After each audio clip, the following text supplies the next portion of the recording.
14 तारीख को मैंने आपको प्री बर्थडे सेलिब्रेशन का एक गिफ्ट दिया था, पता नहीं किस किस को याद है ना। मसीह दौड़ के बारे में आपको मैंने बताया था, उसी का दूसरा भाग आज है। आगे सीरीज़ आगे ले जा रहा हूँ, ठीक है। मसीह दौड़ हो गई, अब आगे चलते हैं। और आज का जो शीर्षक है फिर से कुरिन्थियों की पत्री, पहली पत्री में से ही है, और 12वां अध्याय और उसके 12 से लेकर 31 पद हम पढ़ेंगे बाद में। आपको पता है सारे चीज़ों के बारे में। ये एक रिमाइंडर कॉल है फिर से एक बार, क्योंकि ये साल का आखिरी इतवार है और मैं चाहता हूँ कि ये आप रिमाइंड करें अपने आप को कि हमको करना क्या है अगले साल, नए साल में। तो आज का जो शीर्षक है वो है पवित्र आत्मा द्वारा जुड़े, नियुक्त और नियंत्रित। आज मैं 3C की बात कर रहा हूँ, connected, commissioned and controlled by the Holi spirit. 3 C's, connected, commissioned and controlled by the Holi spirit. ये 3C के बारे में हम आज देखने वाले हैं। मैं बहुत जल्दी ख़त्म करूँगा क्योंकि ऑलरेडी आपने मेरा समय ले चुके हैं गवैया दे के, तो मैं शॉर्ट एंड स्वीट रखूँगा। और मैं इसके पहले थोड़ी सी चीज़ें आपको बता देता हूँ कि ये जो शहर, मैंने जैसे पिछले बार भी बताया था कि ये कुरिन्थ शहर जो है वो ग्रीस देश में आता है और इसके बिल्कुल आजू बाजू 2 समुंदर हैं, तो व्यापार और सारी चीज़ें बड़ी आसान है खेल व्यापार के लिए। और ये कुरिन्थ शहर जो है नैतिकता से पूरा मरा हुआ है। कुरिन्थ शहर नैतिकता से पूरा मरा हुआ है, ये बात को याद रखिएगा। उसमें ये खत पौलुस लिख रहे हैं, वो जब इफिसुस में होते हैं। हिंदी में इफिसुस को क्या कहते हैं? इफिसुस हिंदी में भी, हाँ। तो ये वाला जो है वहाँ पर है, और तब पौलुस इफिसुस से लिखते हैं ये वाला खत, पहली कुरिन्थियों की पहली पत्री। और ये माना जाता है कि AD 53 to 57 के बीच में लिखा है, गॉस्पेल लिखने से पहले, ठीक है। और ये सारी चीज़ें पौलुस लिख रहा है अपने एक्सपीरियंस से, जो प्रभु ने उसको दिए हैं, जो सिखाए हैं। और यही बात कलीसिया को सिखा रहा है। ये कलीसिया बुरी नहीं है, कलीसिया अच्छी कलीसिया है, लेकिन पौलुस उसको याद दिलाता है। इनके पास आत्मिक वरदान भी है। आप अगर पढ़ते 12वां अध्याय से लेकर 14 अध्याय तक, ये आत्मिक वरदानों के बारे में बात करते हैं पौलुस कलीसिया से। मैं आपको एक बैकग्राउंड दे रहा हूँ कि 12वें अध्याय से लेकर 14वें अध्याय तक पौलुस जो है आत्मिक वरदानों के बारे में बात कर रहे हैं। और कलीसिया में आत्मिक वरदान तो है, लेकिन आज हम आत्मिक वरदानों की बात नहीं करेंगे क्योंकि आपके पास भी है। और हमारी कलीसिया भी कहीं ना कहीं कुरिन्थ की कलीसिया के समान मुझे लग रही है। जब इसको पढ़ रहा था और जो मैंने अभी तक देखा है साल भर में, आसपास है आत्मिक वरदान, हमारी कलीसिया में भी है, ठीक है। तो जो पौलुस ने वो बात कही है उसको मैं दोहराना चाहता हूँ। आज हम आत्मिक वरदानों की बात नहीं करेंगे, आत्मिक घमंड की बात करेंगे। कि कई बार ये हो जाता है कि मेरे पास में आत्मिक वरदान है, प्रभु ने दिया है, पवित्र आत्मा ने मुझे आत्मिक वरदान दिया है, मैं अपने आप को सुपीरियर समझने लगता हूँ। घमंड की बात आ जाती है, प्राइड की बात आ जाती है, अब मेरे से बड़ा कोई नहीं। मैं अन्य भाषा बोलने लगता हूँ, मैं भविष्यवाणियाँ कर रहा हूँ, और इतनी सारी बातें आत्मिक वरदानों को अगर पढ़ेंगे 1 से लेकर 11 तक आत्मिक वरदानों की बात वहाँ लिखी है। लेकिन मैं आपको 12 से लेकर 31 पद तक के बारे में बात करना चाहता हूँ। देह एक, अंग अनेक। हम एक फैमिली है, जैसे लिखा है यहाँ पर, फैमिली, CMD फैमिली, फैमिली के भी अंग हैं। और विलियम बार्कले इस बारे में लिखते हैं कि the Corinthians made gifts a Baij of superiority. उसको घमंड की बात बना दिया। कुरिन्थियों ने आत्मिक वरदानों को घमंड की बात बना दिया, और मेरे पास आत्मिक वरदान है तो अब मैं सुपीरियर हो गया। क्या आज हम और आप, सोचने वाली बात है, किसी को कोई टारगेट नहीं है, आपको समझने वाली बात है, हमारे पास आत्मिक वरदान है, क्या हम अपने आप पर घमंड तो नहीं कर रहे? सुनिए बड़े ध्यान से। गॉर्डन फी जो उनकी कमेंट्री है, वो कहते हैं कि उनकी समस्या आत्मा की अनुपस्थिति नहीं थी, आत्मा की गलत समझ थी। गॉर्डन फी जो कमेंट्री लिखते, बाइबल कमेंट्री, उन्होंने इनके बारे में ये लिखा कुरिन्थियों के बारे में कि उनकी समस्या जो है आत्मा की अनुपस्थिति नहीं है, क्योंकि आत्मा के कार्य किए चले जा रहे हैं। बहुत बड़े बड़े कार्य हो ही चले जा रहे हैं। पौलुस जिस पे भी हाथ रख दे उसके रुमाल से भी मिराकल्स हो रहे थे। और ये मिराकल जैसे वो हाथ रख रहा है, दूसरे चेलों के पास भी जा रहे हैं, शिष्यों के पास भी जा रहे हैं, वो भी चमत्कार कर रहे हैं। कलीसिया में भी ऐसे लोग हैं जिनके हाथ रखने से, प्रार्थना करने से चंगे हो जाए। लेकिन घमंड की बात नहीं होनी चाहिए, घमंड नहीं होना चाहिए। आत्मिक वरदान है, बहुत अच्छी बात है, पर वो घमंड नहीं होना चाहिए। आज भी कलीसिया में सेवा से ज्यादा प्रदर्शन दिखाते हैं, उसको कहते हैं हिपोक्रेसी, घमंड। एक भाई हैं जोएल साल्वी करके, महाराष्ट्र से आते हैं, वो रैपर है, गाना गाते हैं प्रभु के लिए। उनका एक गाना है, एक गीत मैंने वो रील में देखा, वो कहते हैं कि एक ये वाला गाना सबको पता है, मेरे जीवन का मकसद तू है ना, ये वाला गाना गाते हैं, मेरे जीने का कारण तू है। जैसे ही चर्च के बाहर चले गए, मेरा जीवन का मकसद भी बदल गया, मेरे जीने का कारण भी बदल गया। जवानों, जीने का कारण दूसरा ही कोई और है ना। तो इसको क्या कहते हैं हम लोग? हिपोक्रेसी, इसको कहते हैं ढोंग। तो फिर प्रभु यीशु मसीह ऊपर से यहोवा परमेश्वर कह रहे, तू एक नंबर का ढोंगी है, तू एक नंबर का ढोंगी है। सही बात है ना। अगर आपका मकसद यहाँ पर कुछ और है और कलीसिया के बाहर जाकर कुछ और हो जाता है, जीने का मकसद ही बदल गया, जीने का कारण ही बदल गया, तो प्रभु परमेश्वर यहोवा वहां से कह रहे, मैंने नहीं कहा, वो भाई ने कहा, ठीक है ना, कि एक नंबर का ढोंगी है। तो हमको क्या बनना है? ढोंगी बनना है कि वो मकसद में चले चलना है। और यहाँ पे जब हम बात करते हैं कि देह एक बॉडी है, जब हम वचन में लिखा है, क्योंकि हम सब ने, क्या यहूदी हो, क्या यूनानी, क्या दास हो, क्या स्वतंत्र, एक ही आत्मा के द्वारा एक देह होने के लिए बपतिस्मा लिया। क्या होने के लिए? एक देह, एक परिवार होने के लिए। ठीक है। अब आप जब एक परिवार आए, 5 उंगलियां, सबके काम अलग अलग है। शरीर में जितने भी ऑर्गन्स है, सबके काम अलग अलग है। दिल को निकाल के फेंक दो, क्या आप जी पाओगे? वो तो दिखता नहीं है ना, अंदर है। हम बाहरी बातों को ज्यादा प्रेफरेंस देते हैं, बढ़िया मेकअप करके आते हैं, है ना, अच्छे से तैयार होते हैं, अच्छी बात है आप तैयार होते हैं, लेकिन अंदर से वो दिल को साफ करने की जरूरत है। आज भी हमारे दिल साफ नहीं है, प्रेजुडिस लेके चल रहे हैं, मतलब जो पहले से सोचा है कि ये व्यक्ति ऐसा ही है, अभी तक ऐसा ही रहेगा, है ना। हम कई बार ये करते हैं कि उसके बारे में हमारे विचार, हाँ इसने ये काम किया था, अच्छा ये ऐसा ही है, हमको पता ही नहीं होता है, प्रेजुडिस लेके चलते हैं। देर से ज्यादा हम मंच पे ध्यान देते हैं कि मुझे कैसे मिल जाएगा सामने आने को, मैं कैसे सामने आके खड़ा हो जाऊं। जो आपका काम प्रभु ने, पवित्र आत्मा ने आपको दिया है कलीसिया में करने के लिए, वही करना है। जब आप वचन 27 से लेके 31 तक पढ़ते हो, उसके आगे लिखा है 29 में कि क्या सब प्रेरित है, क्या सब भविष्यवक्ता है, क्या सब उपदेशक है। सवाल पूछ रहे हैं पौलुस, सब कुछ नहीं हो सकते, सबको अलग अलग काम दिया, सबके जो लिखा ना, देह एक अंग अनेक, अलग अलग अंग को अलग अलग काम है। हार्ट का काम क्या है? पंपिंग करना। क्या करता है वो? ब्लड को सप्लाई करता है ना। लंग्स का काम होता है ऑक्सीजन प्रोवाइड। सबके काम अलग।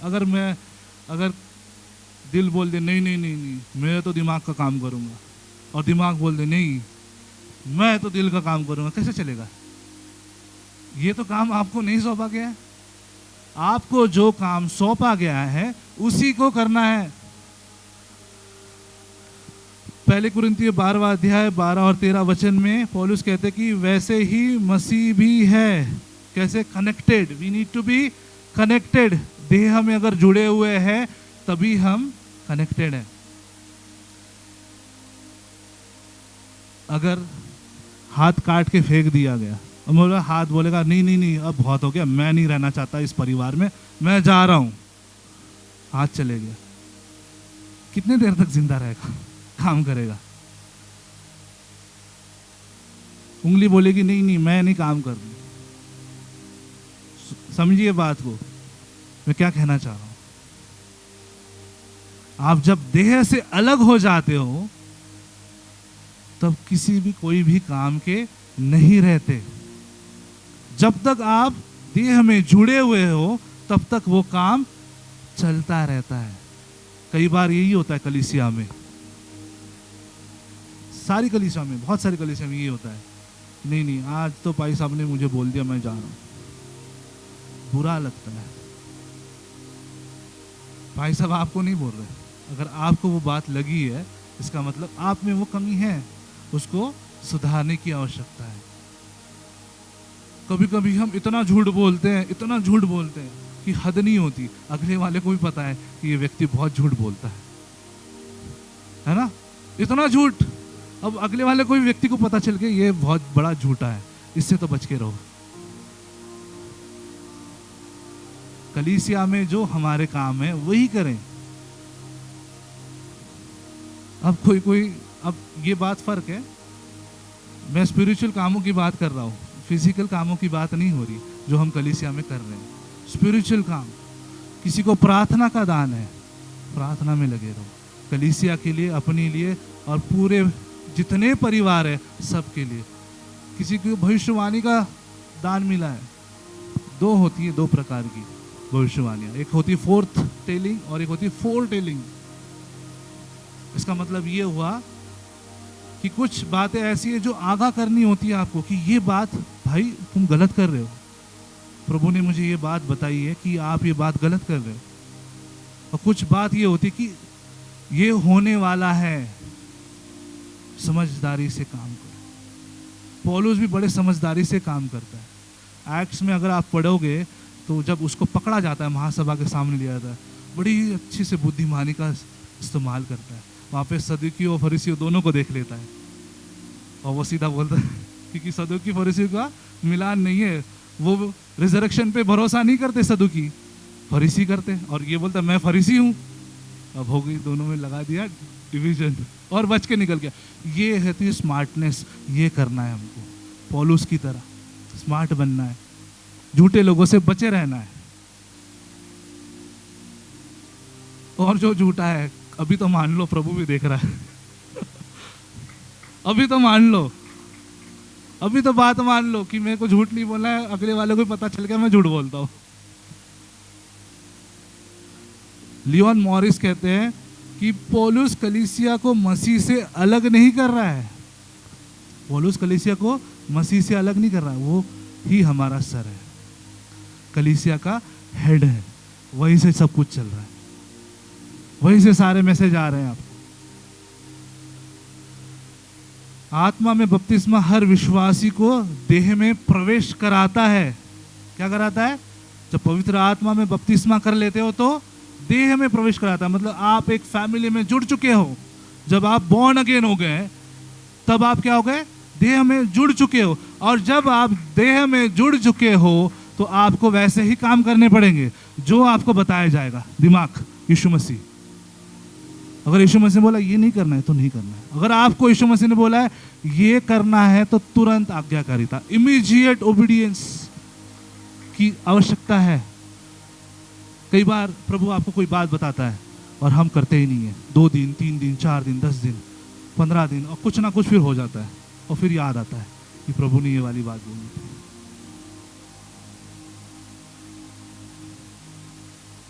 पर प्रभु ही आपसे बात कर रहा है, यीशु मसीह, ये भी आपको पता होना चाहिए कि ऐसा तो नहीं कोई दूसरी पार्टी आपसे बात कर रही है।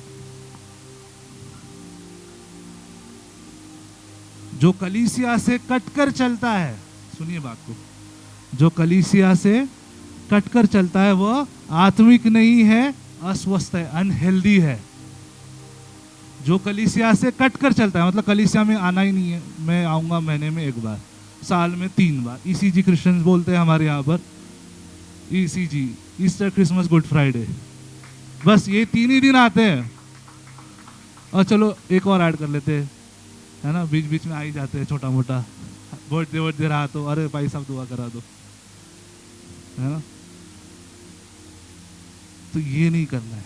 जगह आप कट कर चलते हो, बच कर चलते हो, इसका मतलब आप में गड़बड़ है, करेक्शन की ज़रूरत है। महीने में एक बार नहीं, हर इतवार को। बहुत बढ़िया लगा जो जो रेगुलर आते हैं ना, प्रेजेंट सर है ना, टीचर की लाइफ में बड़ा मज़ा आता है। अटेंडेंस, उसको पता होता है कि कौन बच्चा आ रहा है कौन नहीं आ रहा है। हाँ, सही बात है। तो जो रेगुलर आते हैं उनके लिए रिवॉर्ड है। स्कूल में भी यही होता है, हाँ, रिवॉर्ड है उनके लिए भी, टीचर्स रिवॉर्ड भी देते हैं। और जो रेगुलर नहीं आता क्या करें उनका? पास तो हो जाओगे, ग्रेस के साथ पास होगे। लेकिन यहाँ ऐसा नहीं चलेगा। जब न्याय होगा तो नो ग्रेस। अभी जितना ग्रेस है उतना ग्रेस काफी है। The one who walks disconnected from the church is not spiritual, he is unhealthy. English में ऐसा बोला गया। जो कहता है मुझे कलीसिया की जरूरत नहीं, वो देह को नकार रहा है। जो कहता है ना कलीसिया में क्या जरूरत है, मैं घर में बैठूंगा, घर से आराधना लाइव चल रहा है, यूट्यूब में देख लूंगा। ये आपके लिए लाइव नहीं है, दूसरे लोगों के लिए। आप कलीसिया के भाग हो। हम बड़े बड़े लोगों को देखते हैं, बड़े बड़े जितने प्रचारक हैं, उनकी कलीसियाओं में भीड़ लगी है। क्यों लगी है? उनके लोग वहां आ रहे हैं। और हम क्या करते हैं? उनका सरमन तो सुनते हैं लाइव देख के, लेकिन उनकी तरफ पालन नहीं करते। आप देख रहे हो ना, यू शुड इमिटेट। आप भी करो वैसे, नमूना बनाओ, नमूना दिखाओ कि मैं कलीसिया में जाऊंगा, मेरी कलीसिया है ये देह मेरी है, इस देह का भाग मैं हूं। जो कट के चला वो अनहेल्दी है, अस्वस्थ है। रोमियो की पत्री उसका 12वां अध्याय और 5वां वचन, 5 पद। रोमियो की पत्री 12वां अध्याय 5 पद। जल्दी जल्दी, टाइम नहीं है, खत्म भी करना है। वैसा ही हम जो बहुत है मसीह में एक देह होकर आपस में एक दूसरे के क्या है? अंग है। मसीह में क्या है? हम एक दूसरे के अंग है। तो अगर एक अंग को चोट लगी है तो दूसरा कैसे बैठ सकता है? कि जब हमको चोट लगती है तो क्या कहते हैं? मुझे चोट लगी है। क्या कहते हैं कि उंगली को चोट लगी है, पैर को चोट लगी, हम बोलते हैं कि मुझे चोट लगी है। ये जो आय है ना, वो यीशु मसीह है। आय कौन है? यीशु मसीह। मुझे यीशु मसीह। तो हमको भी यही करना पड़ेगा। किसी को चोट लगी है स्पिरिचुअली, हमको भी दुखी होना पड़ेगा।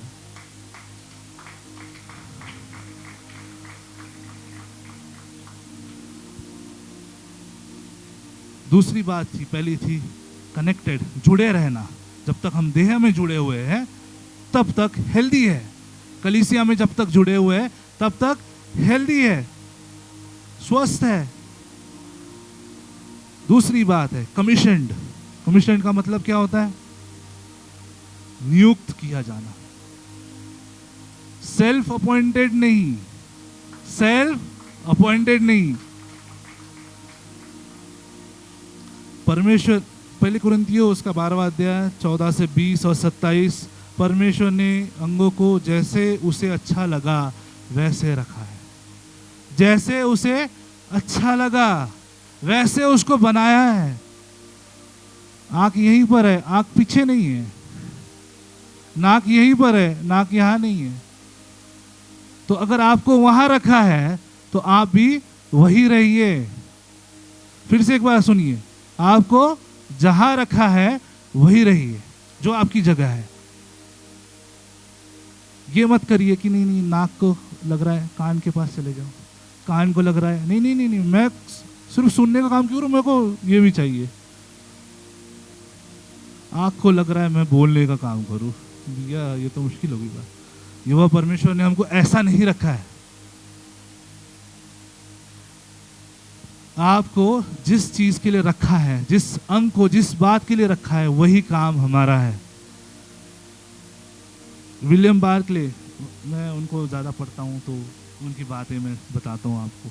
वो कहते हैं कि to despise your gift is to despise God's wisdom. Hindi में इसका क्या ट्रांसलेशन होगा, कोई बताओ? To despise your gift is to despise God's wisdom. आपको जो वरदान आपको मिला है उसको आप नकार देते हो तो आप परमेश्वर के बुद्धि को भी नकार रहे हो। अगर आपको कोई गिफ्ट मिला है उसको आप नकार देते हो, ना बोलते हो कि नहीं मुझे, मेरे पास तो है नहीं, तो आपने परमेश्वर को भी नकार दिया, उसकी बुद्धि को नकार दिया। और कई लोग ये कहते हैं ना, मैं कुछ भी नहीं, मैं तो इतना सा हूँ, छोटा सा हूँ, मेरा तो क्या वजूद है। बहुत लोग ऐसा कहते हैं, पादरी प्रचारक भी मैंने देखे हैं, मैं तो कुछ भी नहीं।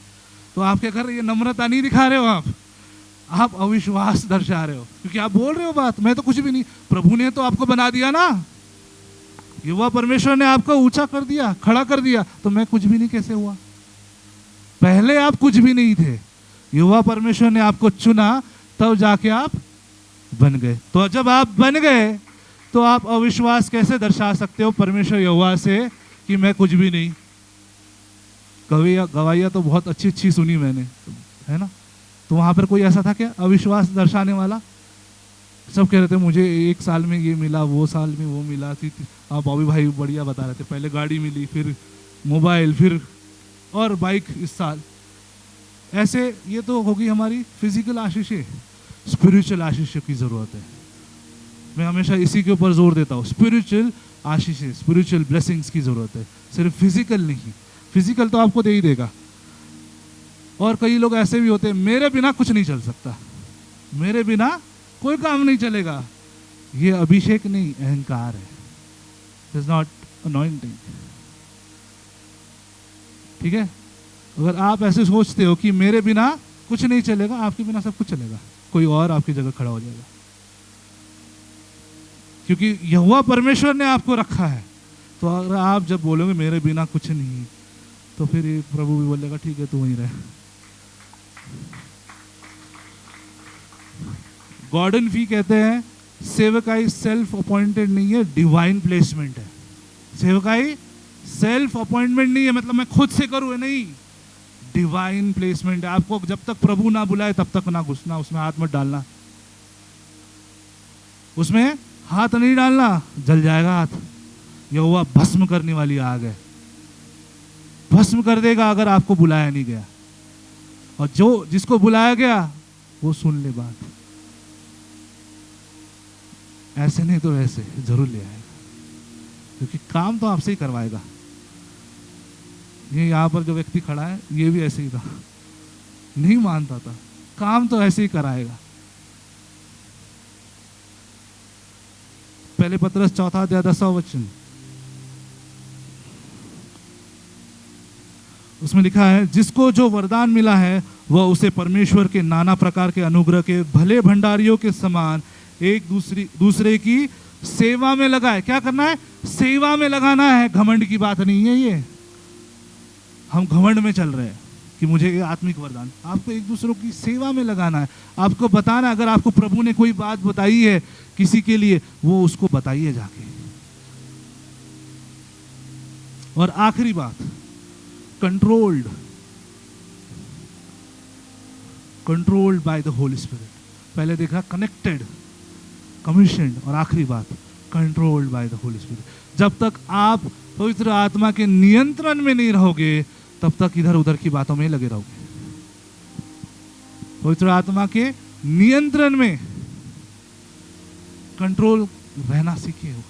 हमको लगता है ना इंडिपेंडेंस, स्वतंत्रता मिल गई तो आपका शरीर भी मर जाएगा, क्योंकि आप शरीर के कामों में लग जाओगे और शरीर वही खत्म हो जाएगा। स्पिरिचुअल बातें आपको समझनी पड़ेगी। आंख हाथ से नहीं कह सकती कि ये काम मैं करूंगी, थप्पड़ मारने काम मैं करूंगी। A spirit-filled church feels pain together. जिस कलीसिया में पवित्र आत्मा की उपस्थिति है वो साथ में दर्द को महसूस करते हैं। अगर एक अंग को दर्द होता है तो दूसरे अंग को भी दर्द होगा, वो उसमें सम्मिलित है। क्या आज हम उसमें सम्मिलित हैं? कभी एक दूसरे की पूछा है, एक दूसरे को कभी जाके भाई कोई तकलीफ परेशानी? चेहरे पे तो दिख जाता है। कोई परेशानी में हो, कोई दर्द में हो, अगर आपको प्रभु ने सामर्थ दिया है और बनाया है कि आप किसी की हेल्प कर सकते हैं, तो बिल्कुल पीछे ना हटिए। स्पिरिचुअली हो, फिजिकली हो, फाइनेंशियली हो, एक दूसरे की सेवा में लगे रहे। आप तब भी कर पाओगे जब आप होली स्पिरिट के नियंत्रण में हो, कंट्रोल में हो, तभी कर पाओगे। यदि किसी की पीड़ा आपको नहीं छूती, आपको फील ही नहीं होता, तो फिर आत्मा शासन नहीं कर रहा है, होली स्पिरिट कंट्रोल नहीं कर रहा है आपके ऊपर। आप होली स्पिरिट के कंट्रोल के बाहर हो, क्योंकि आपको कुछ हो ही नहीं रहा, आपको कुछ फील ही नहीं, आपका हृदय कठोर हो गया है। जो कहते हैं ये वाली बात कि नहीं मुझे आत्मा ने ये बात बताई, तो क्या वैसे ही आपके जीवन में दिख रहा है? कथनी और करनी में बहुत फर्क है, अंतर है। आप जो बोलते हो वो करते दिखना भी चाहिए, आपके एक्ट्स में दिखना चाहिए, आपके कामों में दिखना चाहिए। अगर आपके कामों में नहीं दिख रहा है तो पवित्र आत्मा का नियंत्रण आपके ऊपर नहीं। आप सिर्फ हवाइया बातें कर रहे हो। हिपोक्रेसी ने बोला ना, मैंने ढोंगीपना, कि मैं बहुत बढ़िया मसीह हूं दिखाने के लिए, भाई साहब को दिखाने के लिए, कलीसिया को दिखाने के लिए। झूठ बात, ये झूठ से बचे रहिए। आत्मा का नियंत्रण तभी होगा जब हम उसको दिखाएंगे कि नियंत्रण में ले लो। Holy spirit take control. यदि सेवा में प्रेम नहीं है तो वो केवल शोर है। अगर सेवा में प्रेम नहीं है तो क्या है? वो शोर है, आवाज। जैसे इसकी आवाज आती है ना ड्रम की, अब बिना गाने के बजा लो, शोरी शोर शोरी शोर, वैसे ही शोर है। आत्मा की शक्ति व्यवस्था और उत्तरदायित्व को नष्ट नहीं करती, बल्कि उन्हें स्थापित करती है। होली स्पिरिट की जो पावर है, जो ताकत है, वो व्यवस्था और आपकी जो रिस्पॉन्सिबिलिटी है उसको नष्ट नहीं करती, उसको स्थापित करती है। सुनिए ध्यान से, फिर से एक बार रिपीट करूंगा। आत्मा की सामर्थ, आत्मा की शक्ति, पवित्र आत्मा की सामर्थ, आप व्यवस्था जो सिस्टम है उसको और उत्तरदायित्व मतलब रिस्पॉन्सिबिलिटीज को, जिम्मेदारियों को नष्ट नहीं करती, बल्कि उनको स्थापित कर देती है। रोमियो 12:15 जैसे हमने पढ़ा अभी थोड़ी देर पहले, गलतियों 6:2 एक बार पढ़ेंगे, गलातियों 6:2।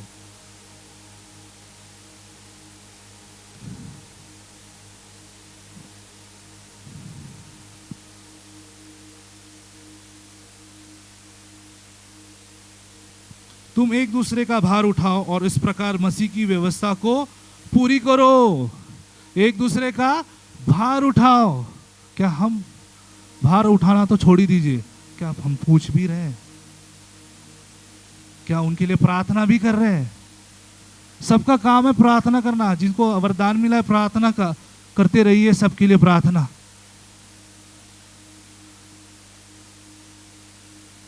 विलियम बार्कले कहते हैं, gifts without love are noise.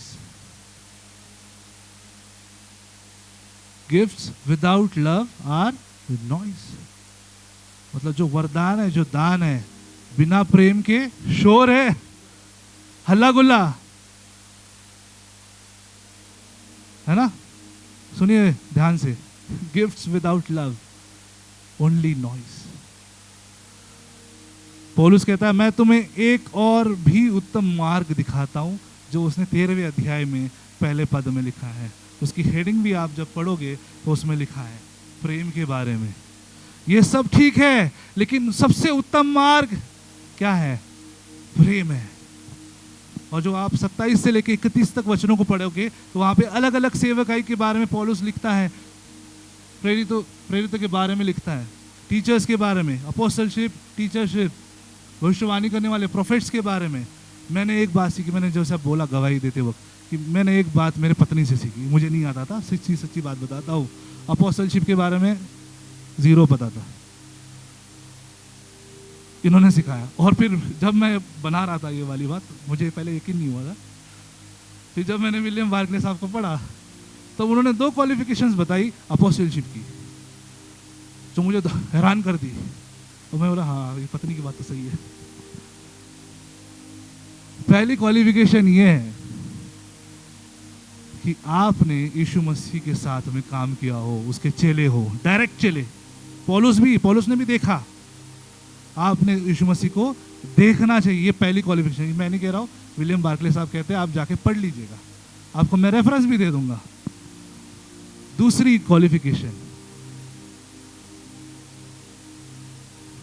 पढ़ने दो थोड़ा, भूल जाता हूँ। तो पहली क्वालिफिकेशन यही है, हाँ मिल गया। The essential qualification of an apostle was that he must have accompanied with Jesus during his earthly life and been witness who had the closest contact with Jesus. या तो आपने यीशु मसीह के साथ काम किया हो या फिर उनके चेलों के साथ काम किया हो, ये पहली क्वालिफिकेशन थी। और दूसरी थी कि आपने यीशु मसीह को, जो रिजरेक्टेड क्राइस्ट है, उसको देखा हो। दूसरी क्वालिफिकेशन, जो रिजरेक्टेड क्राइस्ट है उसके साथ आपकी आमना सामना एनकाउंटर हुआ हो। जो अपोस्टल कहते हैं अपने आप को, अगर ये वाली बात उनके जीवन में है तो ही अपोस्टलशिप है। पूछ लीजिएगा, भाई साहब बाद में बताएंगे आपको कि मैंने तो इन्हीं से सीखी है वाली बात, मेरी पत्नी से। मुझे बिल्कुल नहीं आता था, मेरे को बस इतना था, पास्टर पता था, टीचर पता था, बाइबल तो पढ़ी कई बार, पर ये अपोस्टलशिप के ऊपर कभी सोचा नहीं था ऐसा। लेकिन सबके काम अलग अलग है, सामर्थ्य काम करने वाले भी अलग है, चंगा करने वाले अलग है। और अपोस्टलशिप की बात मैं आपको बताऊं, शिक्षक तो आपको सबको पता है, पर अपोस्टलशिप जो अपने नाम के आगे लगा के घूमते हैं, एक बार पूछ लीजिएगा उनको जाके कि क्या सही में आपने यीशु मसीह को देखा है, क्या आपकी उसकी मुलाकात हुई है, तभी अपोस्टल लगा है। ये बहुत बड़ी बात मैंने तब सीखी। इसलिए मैं बोलता हूँ, अपनी पत्नी पे यकीन कर लो, विश्वास कर लो। जो पढ़ी लिखी है, जिनको पता है, जो ऑलरेडी ट्रेंड है, वही आपको सिखा सकती है। जो ट्रेंड नहीं है वो आपको नहीं सिखा सकती, आपको फिर ले जाएगी। दोनों बात है, जो ट्रेंड है वो आपको जरूर सिखाएगी, पर जो ट्रेंड नहीं है यहाँ ले जाएगी फिर नीचे। तो हमको बच के रहना है कि क्या करना है। इसलिए हमेशा पास्टर अम्मा एक बात बोलती कि आपके पास में स्पिरिट ऑफ डिसर्नमेंट होना चाहिए, परखी आत्मा, कि क्या बात सही है, क्या बात गलत है। हमारे जो देह है, यीशु मसीह ने जो देह, ये कलीसिया जो है देह है, इस अंगों को अलग अलग काम दिया, हमको भी अलग अलग काम दिए। उसी के ऊपर ध्यान दे, उसी के ऊपर ध्यान दे। 3 बातें, 3 सवाल आज मेरे आपसे पूछना चाहता हूं, और आप सुनिए और इसका जवाब आपको ही पता है। क्या मैं जुड़ा हुआ हूं? क्या मैं कलीसिया में आत्मिक रीति से जुड़ा हुआ हूं? Am I connected? दूसरा सवाल, क्या मैं नियुक्त स्थान पर हूं, जहां पर यहोवा परमेश्वर ने रखा है? क्या मैं वही हूं? क्या मैं वही काम कर रहा हूं? और तीसरा सवाल, क्या मैं आत्मा और प्रेम से नियंत्रित हूं? Question mark. क्या मैं आत्मा और प्रेम से कंट्रोल्ड हूं या नहीं, होली स्पिरिट के द्वारा? अगर इसका जवाब हाँ है तो आपके जीवन में दिखेगा, इसका जवाब ना है तो साफ साफ पता चल जाता है। तो हिपोक्रेसी से बचे रहिए, झूठी बातों से, दिखावे से बचे रहिए। जितना दिखावा आप करोगे, प्रभु को तो पता है कि आप दिखावा कर रहे हो। ऊपर से फिर बोल रहा है, गाना गा रहा है यीशु मसीह परमेश्वर, तू एक नंबर का ढोंगी है, तू एक नंबर का ढोंगी है। क्या मैं ढोंगी हूं? Question mark. एक और सवाल। नहीं है तो अच्छी बात है, पर अगर है तो बदलने की जरूरत है, सीखने की जरूरत है। आइए प्रार्थना करें। पवित्र आत्मा जी, हम यीशु मसीह के नाम से यहोवा परमेश्वर आपके पास आते हैं। पवित्र आत्मा जी, हमें मंच नहीं, देह दे, हमें प्रदर्शन नहीं, प्रेम दे, हमें वरदान नहीं, आज्ञाकारिता दे। ओ पवित्र आत्मा, आपकी उपस्थिति के लिए धन्यवाद। प्रभु जी, आज मैं सबके लिए प्रार्थना करता हूँ, आपका नियंत्रण सब पे पाया जाए। आपका कंट्रोल सब पे पाया जाए प्रभु। दिखावटीपना, ढोंगीपना हट जाए, चला जाए। यीशु नासरी के नाम से ये ढोंगीपना चला जाए। ढोंगीपन की आत्मा तुझे आज्ञा देता हूं, यहां से निकल जा। दिखावटी की आत्मा यहां से निकल जा। झूठ की आत्मा यहां से निकल जा। तेरा यहां कोई काम नहीं है। जहां से आई है वहीं चली जा। यहां तेरा कोई काम नहीं। ये कलीसिया, ये देह यीशु मसीह का है, इसे कोई छू नहीं सकता। पवित्र आत्मा जी, आपका कंट्रोल पाया जाए हम सब पर, यहां पर उपस्थित हर एक के ऊपर। ओ प्यारे पिता परमेश्वर यहोवा, धन्यवाद आपका सारी बातों के लिए। और प्रार्थना यीशु नासरी के नाम से मांगता हूं, आमीन।